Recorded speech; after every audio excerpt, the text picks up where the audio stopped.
Ngara numidang wairam phongkiba panam pause digi marueba pau khara khangasaraga miyamda khudo tamchike Moreda leiba school singda maite mayek tambada athingba thamkiba adu action launaba khangankhrai MLA Ibomsa Irang hek haurakpadagi ngasi phawba Congress na irang asigi namada politics tawraga lakle Hill Tribal Council kauba lup amana Moreda leiba school singda maite mayeki layek tambada athingba thamkiba adu chap chabe action lakhanaba mari lainaba official sing the leng ang nakhangan kray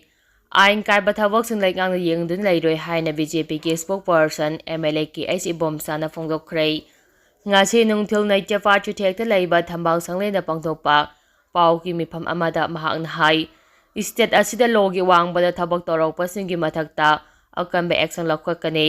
maite mayek tamba yaro hariba asigi matangda state minister gi maikedi chap chabe action lakhanaba mari lainaba singda khangan khre haire Manipur gi hauji oiriba phibam asigi matangda Congress party na BJP amasung parle balenga asida marakaya sirapo boyaningda phongdokladuna mahak na hai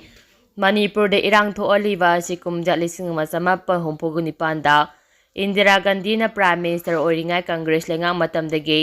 haune memarom dagi changsilakpa mitop kaya bolamda masida permit sentiment page na illegal American singbo yokotuna thamlambadagi ni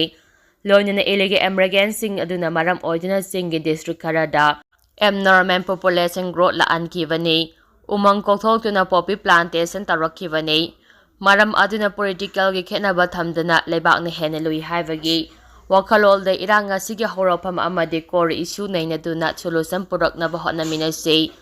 thol leve iranga sida amana amada maral thangjinabagi thaba asi makhata na tahwaning de Congress Party de lairiba singlengak sasan gi 6 step ningthina khanglaba ngaktana ayambani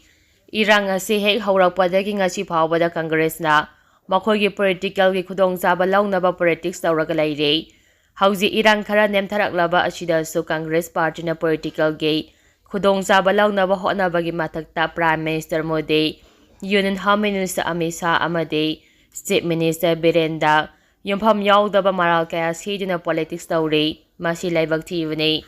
masigi mathakta makhoina ngangthok saktorakpa singasi unparliamentary oiba wahay wata ngakta oi SD gi matangda su Chief Minister na ngangkibo wafam amabu lahana wahan topiraga miyambo lana lamjingna ba honari Chief Minister na haikiba dudi matam sangna sem saraga lairamba posak ama SD demand ga mari lejana chatkeba lele numi aduda khudong saba lauraga makhogi pandam adu phangnaba irang haurakibani haibani masibo lana wahan topiraga miyamda lana uhannaba honaba laibak thibani issue asi maru oina Congress na illegal American sing paramit center mo pirupadagi tholakpani ibobina Chief Minister oiba Congress ki lenga matamda kumjali sing aniga supna mangada Kuki militant singa Assam Rifles ka su tawnaba matamda Congress na khangaude hariba se karamba ground da haribano lenga ama haiba se state adugi mapuni mapuna khangaudaba haiba se angapopo e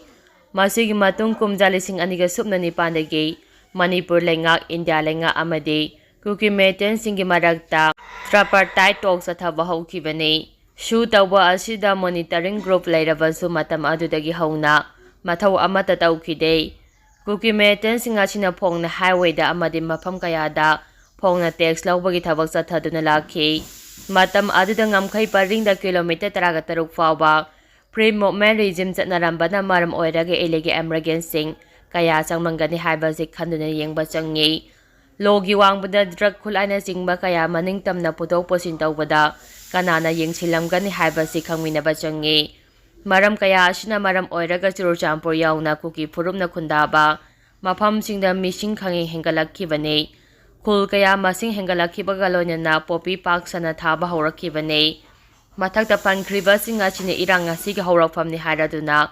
kor issue gi matangna palladuna mahakna hai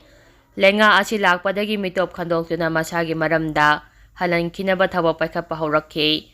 Cabinet Subcommittee semduna khul changduna mitop khandok haurakibani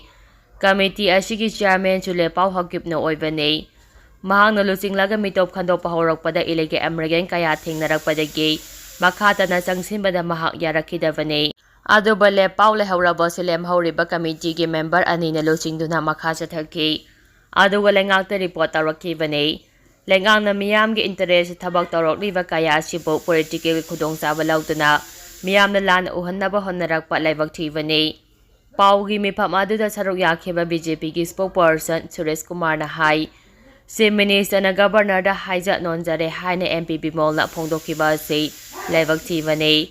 Manipur da tholibi irang asi horokpa matamdagi extra na aggression gi khut yaure habadagi Chief Minister dagi Unified Command laktholaga anova security advisor ama haptana Unified Command gi thaudang asi sinakhrabani habasi MP Bimol na khangdaba laibak thibani Manipur gi MP anina parliament da karamba pungphamda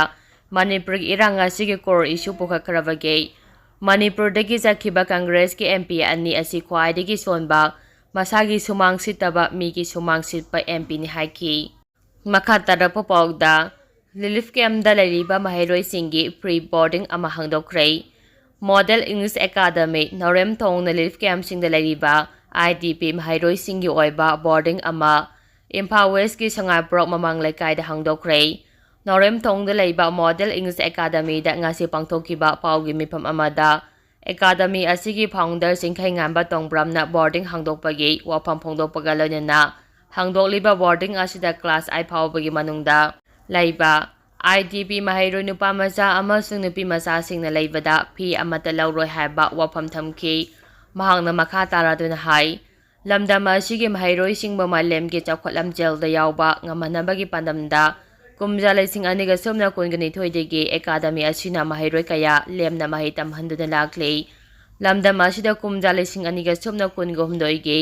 May ahumdagi tholakliba irang asina maram oidina mayoi kaya lanjena duna relief camp sing da laide relief camp da laibadagi mahai masing tambada khudongchadaba kaya mayoknare lamdam asigi future oidiba ITP mahairoi singbu